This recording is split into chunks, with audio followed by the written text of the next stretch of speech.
an MOE among sisters concerned, and how valid it is to have that. Another important question that I wanted to ask is with regard to the points that you have raised with regard to funding. We know that earlier funding was by UGC. Now UGC is not at all workable. The G is not there. It's only UC. They're asking only for UC for the last projects that they have given to us, the last funding. Now, when it comes to funding, ours is an international organization, Don Bosco International Organization. Why is it now that the government of India, right, has basically stopped international funding? Especially for us, we work for the poorest people as well as those who are from the border area. If we don't have fundings, for example, from the international community, it will be very difficult for us.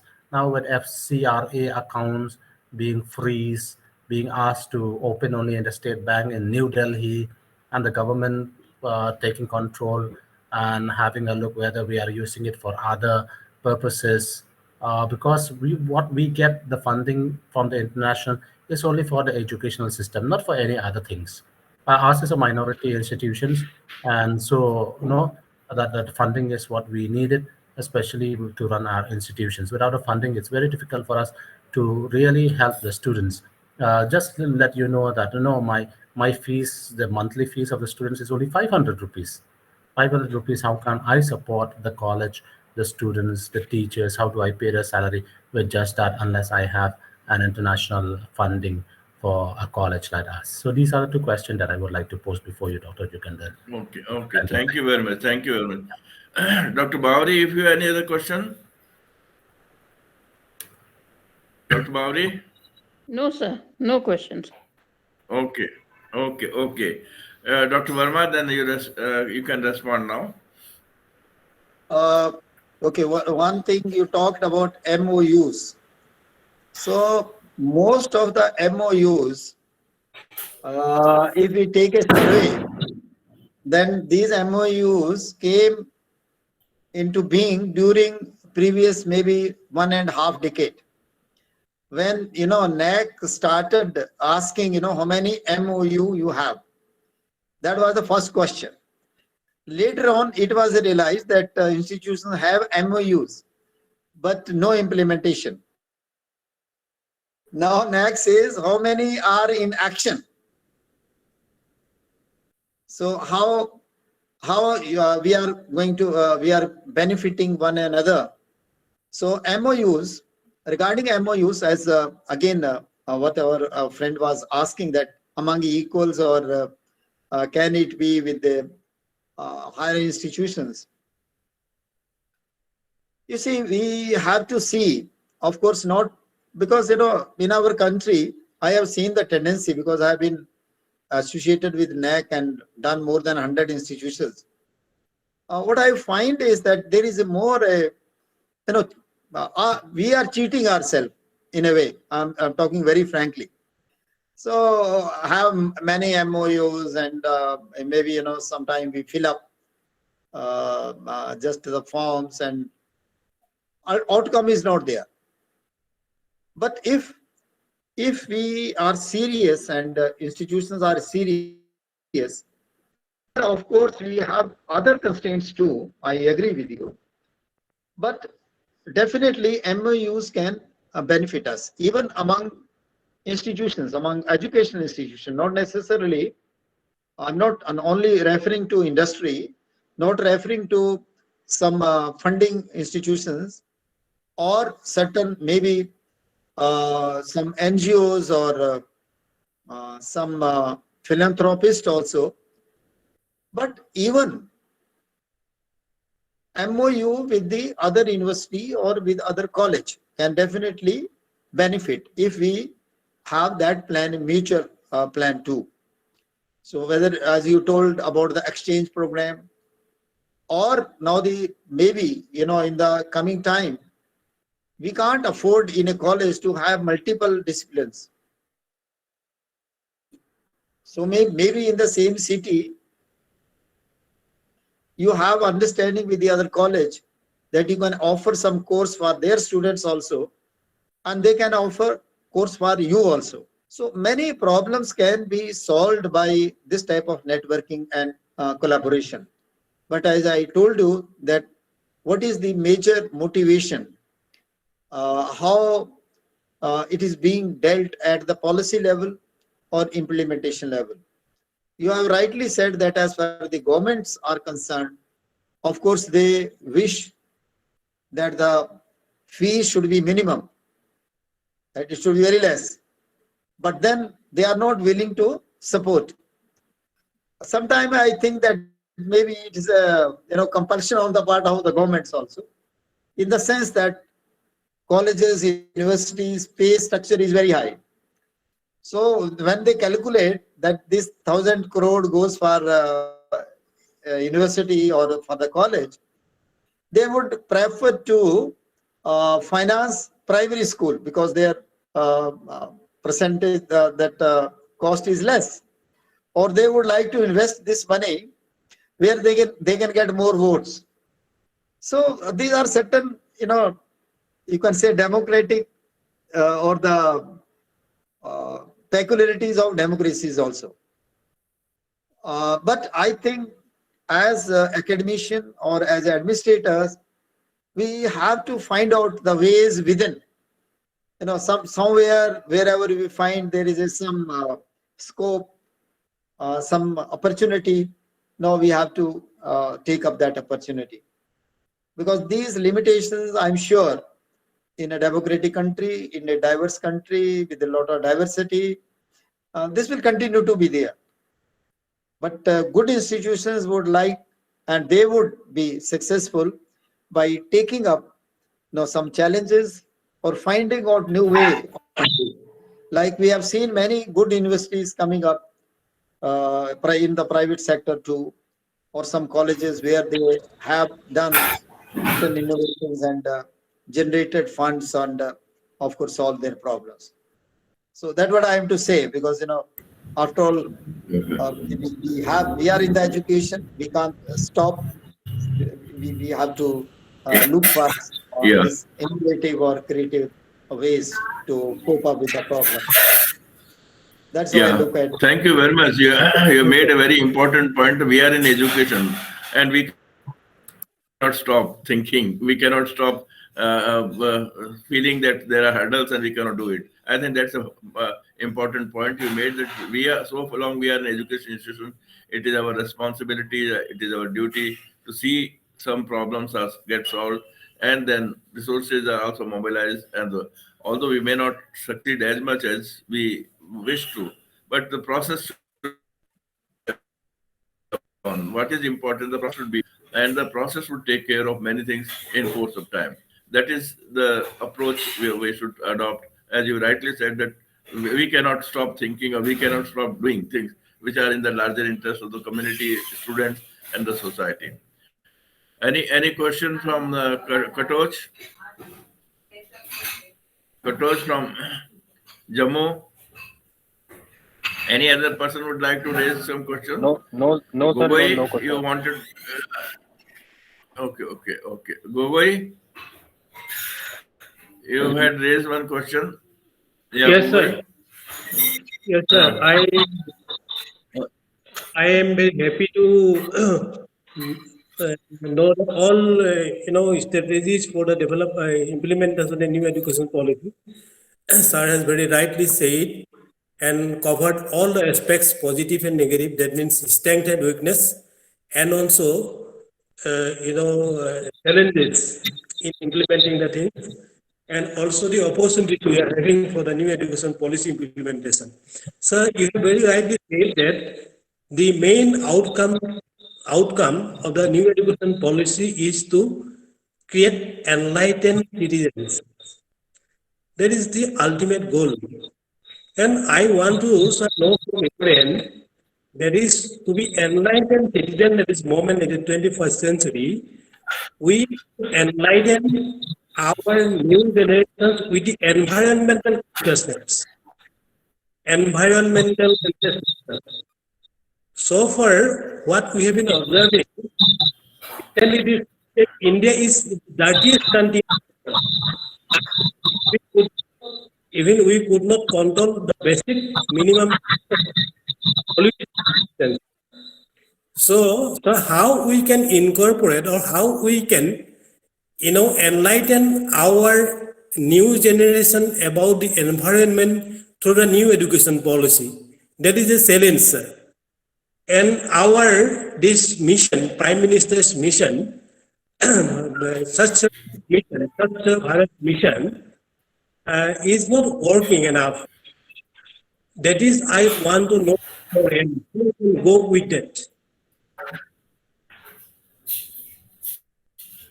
Very, very important point, Dr. Gogoi, you made, that in the environment which we are now, both in terms of physical environment as well as intellectual environment. Intellectual environment is being shaped by the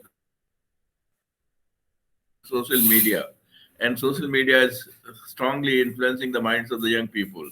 And under the circumstances, how we can gear our young people to make them aware of what is the required as per the NEP, as per the the need for the time. Whereas you want to have outcome-based learning, you want to have multidisciplinarity, you want to have a anytime exit, anytime entry, and a flexibility sort of system. How do we make them aware of this? This is a very important point you made. Another important point you made is environment. Environment, both Swachh Bharat name you made, but it is basically environment is going to be major challenge of future because today only I read that if it is not taken care of, but Earth temperature is rising. It was rising 1.1 degree. Now it's going to rise to 2 degrees. And when it rises to 2 degrees, you find a disasters and other things. So this awareness of the people, how do we stop this rise in earth temperature by environmental protection, environmental development? Therefore, it becomes a very important issue. Dr. Verma, you have some take on this? Yes, I would like to say one thing, that is, this environmental degradation that we are aware, and particularly the colleges and universities, they can contribute a lot. And that's possible. I would like to share with you, sir, one very important thing. When I was director of HRDC, Academic Staff College, there was a refresher course in environmental awareness. And the participants, they demanded, sir, we will be doing some field work. And the field work was that in the campus, there is a tea shop, and the people, they drink tea and throw that these thermal glasses or other material here and there. No culture of cleanliness or environment maintenance. I told them, let's not do it. So they started arguing with me that no, sir, let's go. We go to the campus today, spend half a day and clean, and come back in the afternoon. I said, okay, go. But I had one reason in mind. So when they came back, after 1.5 hours, when the session was over, I asked them that now you go and see the campus. Is it clean? So actually, again, the campus has become, full of these empty glasses and the polythene. Why it has happened like that? And I was sure that it will happen like this. The reason is until people are educated, until they understand the importance of environment. One positive thing which is happening, and I think you will agree with me, the younger generation, because at the school level, teachers are educating them about the environment, and environment awareness has, of course, index has definitely improved over the years. So these younger generation, they are more aware and more particular. But as I told you, until people are educated, people are aware, this problem cannot be solved. So one-time solution was a failure. So ultimately, next day I told them, now when you go to the shop, these tea shops, tell them, those who are coming there, you stand there for half an hour, tell them that after taking tea, now put this empty glass into the dustbin. So perhaps that may help. But then some people agitated that why should I do it? So the question is of education, the question is of values. One thing when you talk about enlightenment, enlightened citizens, then I always stress more on ethics and values.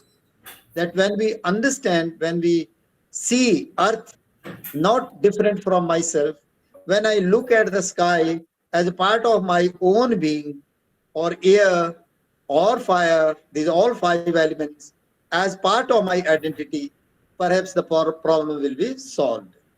This is what new generation, or this is what education has to teach. That we have to understand that we are part of the nature, and without nature we can't exist. The problem of scientists, so-called scientists, and we intellectuals have been that we are trying to fight with the nature, not having harmony with the nature. We are trying to fight with the nature, that we have to overcome, we have to defeat the nature so that we become more comfortable, which is not possible, which is untrue. So I think through education, through moral values, through human values, and understanding the relationship between man, nature, I think that's very important. And if that is taught, and let me refer that in our old ancient times, it was like that man was living very close to the nature. That is why many even the rituals which we do in Hinduism, you see, they used to use flowers, they used to use plants, they used to worship those plants like tulsi plants or people plants, because they give more oxygen, or they are more friendly to the human being. They will not throw polythenes into the river, so only degradable. So what I mean to say, that's another topic.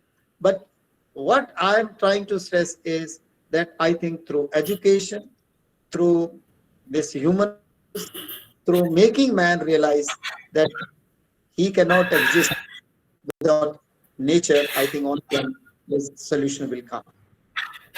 That's very important. In fact, that should become one of the important part of the institutional development plan, because institutional development plan should also take care of the values, education, which the people that what are the enlightened citizen, ignited mind, as Kalam used to say. So the enlightened citizen means they are having values of preserving the environment, values of promoting environment, and every college should get built in this aspect of values in the institution. One is the domain knowledge, one is the about other aspect interaction with the other is that soft skill, soft side of the human being. That has to soft skill side of human being. That should become part and parcel of the institutional development plan, and we should also incorporate the environmental aspect. And how do you save environment? How do you protect environment? How do you enhance the quality of environment? That becomes very important. Let me share with you one of the very interesting thing. A long back, I received an invitation from a country where the international program on the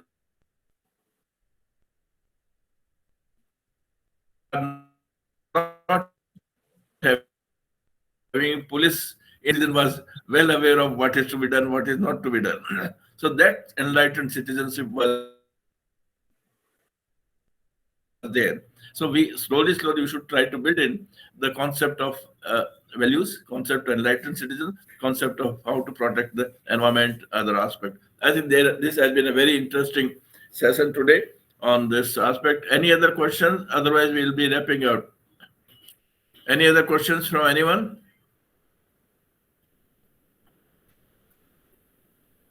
Okay. If there any question, Manoj, yes. Manoj, go ahead. Manoj, I would like. Manoj, Sir, I would like. Hello. Today, RC Sharma is not there, so you have to play the role of RC Sharma in thanking the resource person. Yeah, along with the Okay, sir. question you want to ask. No, sir, I have no question, but I would like to share my experience regarding the cleanliness of a city or of one area. I visited Gangtok, and there is one Oh, market wonderful. Sikkim that is is very clear. Sikkim. Yes, Sikkim sir. is very clear. So, in a marketplace, Yeah. we, along with my friends, were taking some coffee.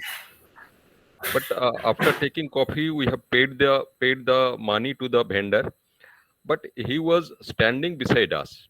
Then I asked him that perhaps we have paid you the whole amount. So why you are standing? Then he just told me that, sir, I am standing here to tell you that please throw your cups in the dustbin placed there. Don't throw it anywhere else.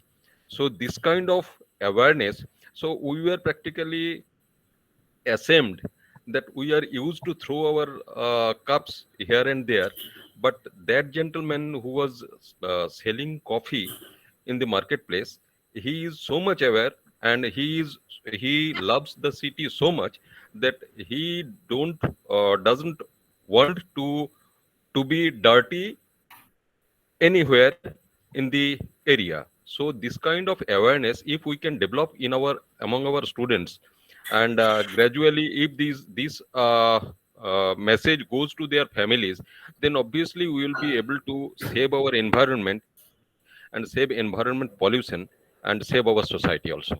So this much was my submission, sir. So this is just I will never forget this experience of Gangtok. Thank you, sir. Very good. Good Okay, experience. okay, thank you. Thank you very much. Thank you very much. Manoj, are you going to thank the resource person or shall I ask Usman? No, sir, it's okay. Okay, so on behalf of all participants, I would like to extend our sincere thanks to Professor Verma, who has given us a very lucid and attractive, as well as in a very simple way, explained the different aspects of institutional development plan regarding how we can develop it, what are the objectives, how should we fix the mission, the goals, the priorities, expectations regarding the society, and how it should be in consultation and in with discussion with the stakeholders. So, and that is also should be planned in short term as well as long term basis. Annual plans should be there with short term goals, and there should be a proper monitoring.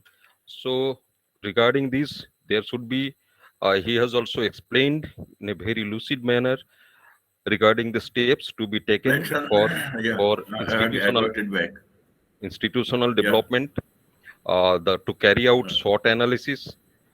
So all these are needed for a proper planning for the institution development, and at the same time, if this IDP is carried out properly and in the line with NEP, it will be obvious and it will be helpful to achieve the ultimate target to create the enlightened citizens of our country.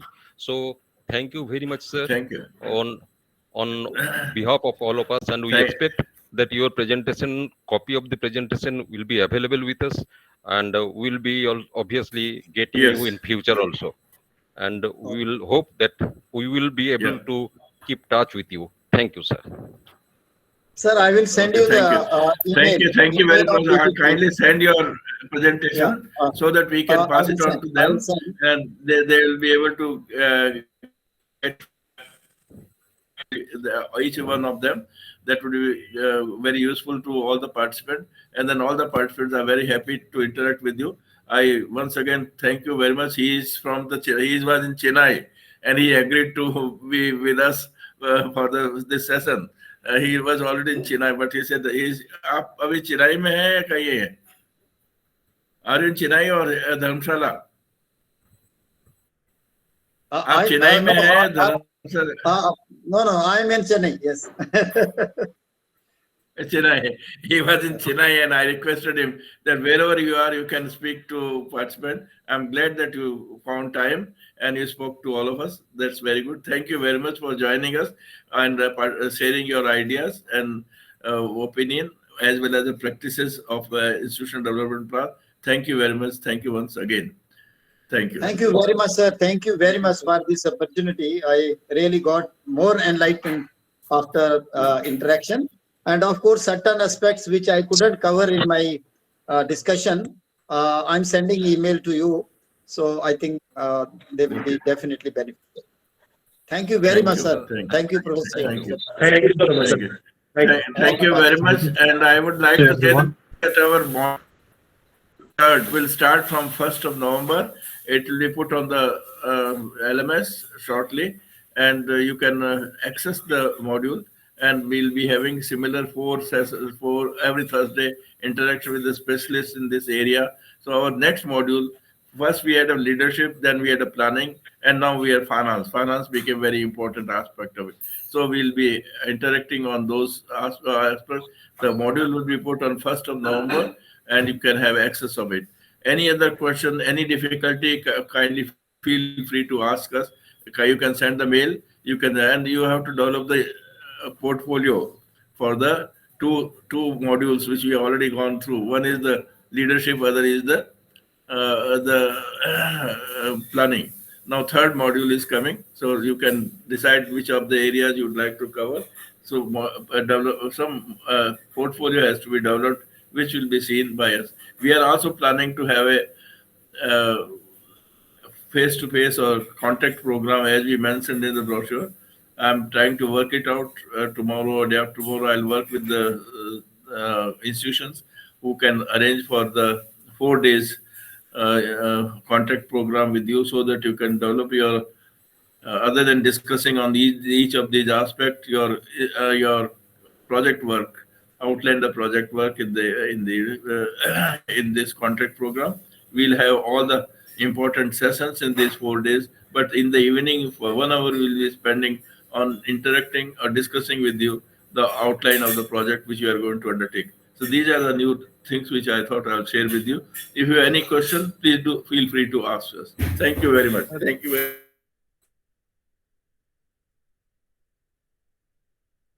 Date is finalized. Date, I am working on the 16th up to 17th. 17th to 20th, I'm thinking, because up to 15th you have an examination in Northeast. So we might 1 day gap we want us to give 16th and 17th to 20th.